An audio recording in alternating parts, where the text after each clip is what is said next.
राहुल जी जातीय जनगणना को लेकर काफ़ी जोर लगा रहे हैं, काफ़ी मांग कर रहे हैं कि वो जातीय जनगणना करा के रहेंगे, लेकिन केंद्र सरकार अभी तक इस पर तैयार नहीं हो रहा है। क्या वजह है? मैडम, बहुत सारे मुद्दे हैं जो केंद्र सरकार ने लागू किए हैं और राहुल जी तो पीछे का सोचते हैं तब आगे का बोलते हैं। जाति गणना जो होने वाली है, राहुल जी को पता चल गया है कि अब उसी का नंबर है, तो राहुल जी कह रहे हैं कि हम उसको करवा के छोड़ेंगे। वो नहीं करवा रहे हैं, सरकार खुद जाति गणना कराना चाह रही है। इसीलिए वो कह रहे हैं हम इस बात को जब हो जाएगी तो ये कहेंगे कि हमने कहा था कि हम करवा के छोड़ेंगे, तो हमने करवा दी। लेकिन ये सरकार की मंशा है कि वो जाति गणना जल्दी से जल्दी करा रही है। क्या लगता है आपको?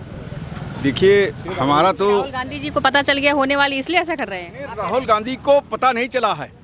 ये राहुल गांधी ने इस चुनाव से पहले इसकी जो जाति गणना जनगणना का जो विचार आया राहुल जी को या अखिलेश जी को, ये नीतीश जी के कारण आया और आरजेडी के कारण आया। जब उनकी सरकार बनी हुआ उन्होंने जाति जनगणना कराने का काम किया और तब इनके दिमाग में विचार आया और चुनाव के पहले इन्होंने इसकी मांग पुरजोर नहीं की, लेकिन चुनाव के बाद इस मांग को तेज़ी से बढ़ाया, इसको संसद में भी उठाने का काम किया। राहुल गांधी जी ने उठाने का काम किया, अखिलेश जी ने उठाने का काम किया, जो इंडिया गठबंधन बना हुआ है, और इसकी आवाज़ को टीएमसी के भी सांसदों ने उठाने का काम किया है। और आज जो आपने सवाल ये किया है कि आरएसएस का बयान आया है, और मैंने अभी मैं समझता हूँ कि आरएसएस में जो पढ़े लिखे लोग हैं, बहुत विद्वान लोग हैं, चिंतन मनन करते हैं, उन्होंने इस बयान जो ये डिमांड उठी इस पर मंथन किया होगा। और सुप्रीम कोर्ट का जो निर्णय आया है आरक्षण को लेकर, जिसमें वर्गीकरण की बात है, और तमाम सी पार्टियां इसका विरोध कर रही हैं, वो ऐसी पार्टियां हैं जो अति दलित और अति पिछड़ों का हक नहीं देना चाहती है। उस हक को देने का काम जो भारत में सबसे पहला प्रदेश है बिहार, जहां पर नीतीश जी और आरजेडी की जो गठबंधन की सरकार 2016 में महागठबंधन की बनी थी, तो उन्होंने इसको काम किया। उन्होंने अति दलित और अति पिछड़ों को वर्गीकरण करके आरक्षण देने का काम किया। पूरे देश के अंदर अगर दो आयोग होते हैं, एक अति पिछड़ा वर्ग आयोग हर प्रदेश में है, भारत सरकार का भी है, और राष्ट्रीय अनुसूचित जाति जनजाति आयोग, लेकिन बिहार सरकार ने 2016 से दलित और महादलित आयोग बनाने का काम किया है। और इससे जाति जनगणना की जो ये मांग है, इसको पुरजोर समर्थन पूरे देश के अंदर मिल रहा है। अभी हमको जानकारी मिली कि उत्तर प्रदेश की जनसंख्या 28 लाख है। 28 लाख में ये मैं मानकर चलता हूँ कि अति दलित और पिछड़ों की जनसंख्या जो है 15 लाख है, और आउट ऑफ विच 28 करोड़ है। 28 करोड़ में 15 करोड़ जो है दलित और पिछड़ों की जनसंख्या है। उसमें अगर वर्गीकरण अनुमानित तौर पर किया जाए, अति दलित और अति पिछड़ों की जो जनसंख्या है वो करीब 9 लाख के करीब है। इस वजह से इस सरकार को सोचना पड़ेगा, और अगर नहीं सोचेंगे, इसी चीज़ को सोचकर आरएसएस ने बयान दिया है, और अगर ऐसा नहीं सोचेंगे तो वोट बैंक की वजह से ऐसा किया है। बिल्कुल किया है, और आगे जाती इस सरकार को करना ही पड़ेगा, और नहीं करेगी तो चुनाव में यह मुद्दा बनेगा। ये 27 का चुनाव और जो हरियाणा का चुनाव होने वाला है, और ये होकर रहेगा। मैं इसको इससे जोड़ना चाहता हूं कि माननीय बीपी सिंह जी जो देश के प्रधानमंत्री थे, उन्होंने मंडल कमीशन लागू किया था, और मंडल कमीशन जब उन्होंने लागू किया, मैंने यहीं पर मैडम जी, मैं आपको याद, आप तो न्यूज़ से हैं, आपको तो पूरी अपडेट, इसी जो गांधी की प्रतिमा के पास बीपी सिंह की सरकार को जब गिरा दिया गया, तो मैंने उनका भाषण सुना था। उन्होंने कहा मेरी सरकार जरूर चली गई है, हमारे मैनिफेस्टो में था कि हम मंडल कमीशन की सिफारिशों को लागू करेंगे। जनता दल का मैनिफेस्टो था, और हमने अपनी सरकार को कुर्बान कर दिया। लेकिन मैं यहाँ लोगों को बताना चाहता हूँ कि लाल किले से जो भी प्रधानमंत्री इस देश में आएगा, उसको मंडल मंडल बोलना पड़ेगा। इसके बाद में इस देश के प्रधानमंत्री नरसिम्हा राव जी हुए, और नरसिम्हा राव को मंडल मंडल बोलना पड़ा वहाँ।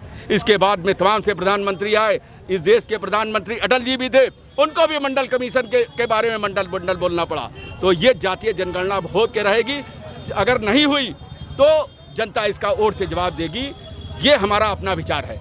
ये विपक्ष इतना अड़ा हुआ है, इसलिए होके रहेगी, या सरकार खुद केंद्र सरकार कराएगी? मैडम, भाई साहब कह रहे हैं कि राहुल जी और अखिलेश जी बहुत जोर शोर से मांग कर रहे हैं कि जनगणना होके रहेगी। क्या पिछले 70 सालों से जब ये शासन सरकार में थे, तब ये कहाँ चले गए थे? तब इन्हें याद नहीं आया कि जनगणना होनी चाहिए। राहुल जी की पार्टी ने देश में 60 वर्ष शासन किया है, तब जाति जनगणना के बारे में तो नहीं बोले। कब क्यों नहीं तब याद आया? खड़े रहिए। क्या करें? ये कह रहा हूँ मैं कि 60 साल कांग्रेस का शासन रहा, तब उन्हें एक बार भी याद नहीं आया कि जनगणना होनी चाहिए। वो जाति जनगणना ये सब पहले क्यों नहीं याद आया? जातीय जनगणना कई बार हुई है, एक बार नहीं कई बार हुई है। नौजवान मित्र, थोड़ा सा मैं आपसे बड़ा हूँ, मैं नहीं कहना चाहता। यदि आपको न समझ में आए तो आप गूगल पे जाइए और देखिए कि कितनी बार जातीय जनगणना हुई है। और अभी एक हमारे मित्र माननीय नीतीश कुमार जी की और माननीय तेजस्वी जी की बात बोले, तो थोड़ा सा मैं नहीं कहना चाहता इनको, इसलिए कि ये इस समय गठबंधन में हैं उनके।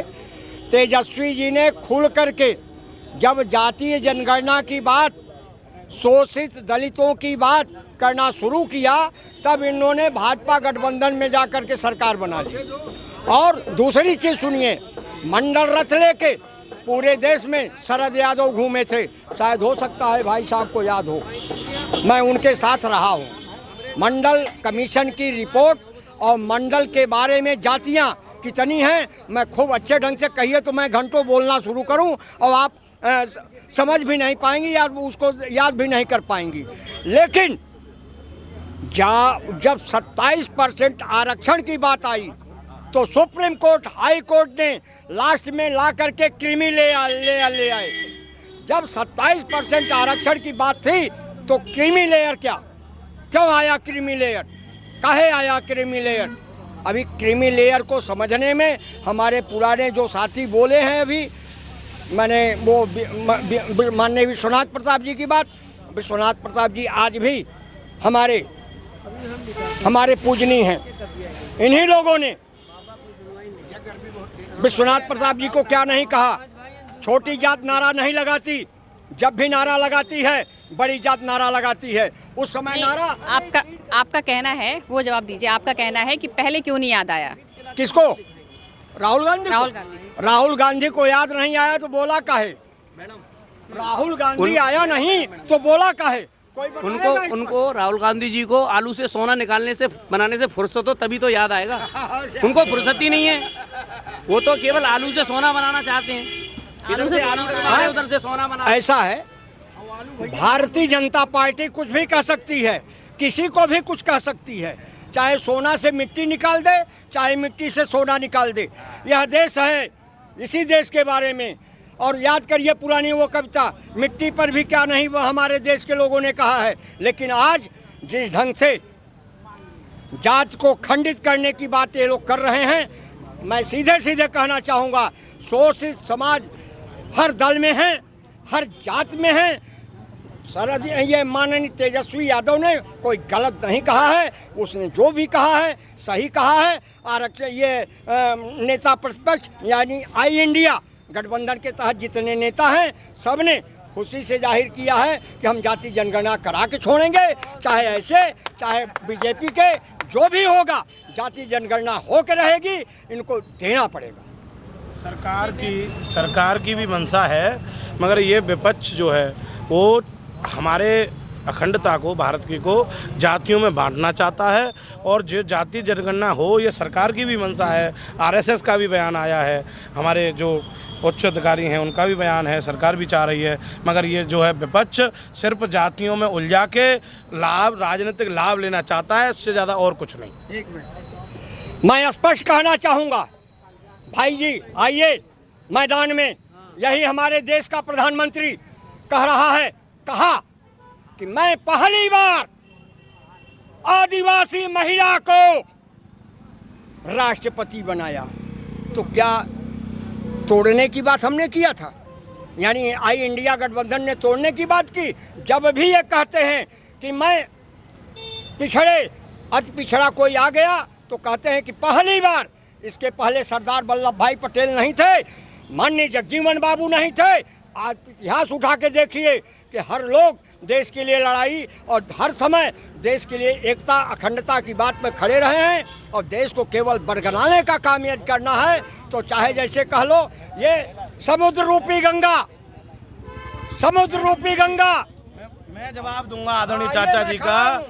महिलाओं के लिए अगर कोई ठोस कदम उठाया है तो माननीय मोदी जी ने 33% आरक्षण लाके संसद में इसी बात पे बात पूरी हो जाने दीजिए,